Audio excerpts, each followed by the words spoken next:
sucker. I don't even think, we actually need them. You was actually talking about something, a comment that Daniel Bryan made.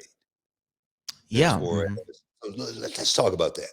Let's talk about that for a second, because that's where I think wrestling has become, or at least going to be going to here in the future, just because, of course, do I think the way we did it back in the day was awesome? Did we do it at a high level? Of course, but if I thought, that the only way you could do it was the way we did it, the only thing that worked was what stuff we did back in the day, I would actually be, I would be killing. I'll be kidding myself. I would really be so old school. I should be not trying to teach young guys how to do this. But the comment that Daniel Bryan made, go ahead, talk about that. I think that I have it right here. If I can, let me see if I can pull this up here. I think I can. This is Daniel Bryan in the post-media press conference talking about how his matches have ended differently each time, and the concept of wrestling today versus yesterday a little bit. Let's see if I can. Surprised that anything at any moment can result in a win for you. Well, I mean, realistically, the idea of like a finishing move is a relatively recent phenomenon in the history of pro wrestling. Like Lou Thez would have regular things that he was good at that he would beat people with, but he had a variety of things that he would beat people with, and that was just a regular thing. You look at Dory Funk, you look at all the previous champions, all that kind of stuff. And so to me, it's not unusual. To me, that's wrestling, right? Like when you watch MMA, like sometimes guys mostly win with their right hand, but sometimes they win with other stuff. You know what I mean? So it's so that's the approach I like to take.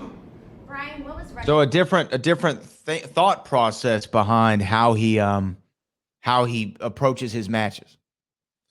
You know what, though? It's definitely the right approach, because I always talk about how the line is really so thin. You could fall off either way if you're not careful, as far as it being real and not. And for me, just say, for instance, back in the day when I was coming up, only thing we had to compete against was boxing. We didn't have to compete against MMA like these young guys do today. Yeah. So now, just say, for instance, you see a wrestler go out and perform a move that they do in MMA. If they don't do it properly, they can get laughed out of the building. But if they go out there and really use that move and try to mix some psychology in with, not just, doing it, but why we're doing it, how we're doing it, when we're doing it, it could actually really, really work. And people can look at professional wrestling from a perspective to where when I go to a good movie, I know what it is, but man, you just made me feel a certain way when I watched it. And I think that's what Daniel Bryan is talking about right there.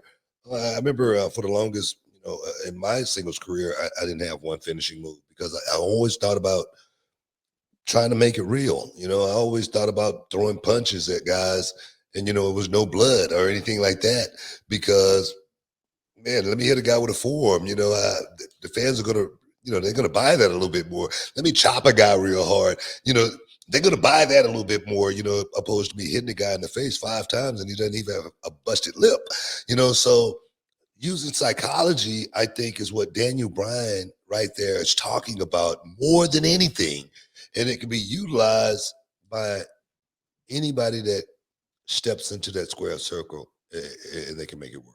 What's up, this Booker T, 2-time Hall of Famer. I know you're checking out The Shine, checking out The Gloss. I want to thank you guys for checking out Row on YouTube. Hey, don't forget to click and subscribe to check out all the latest content right here each and every week. Now, can you dig that, sucker?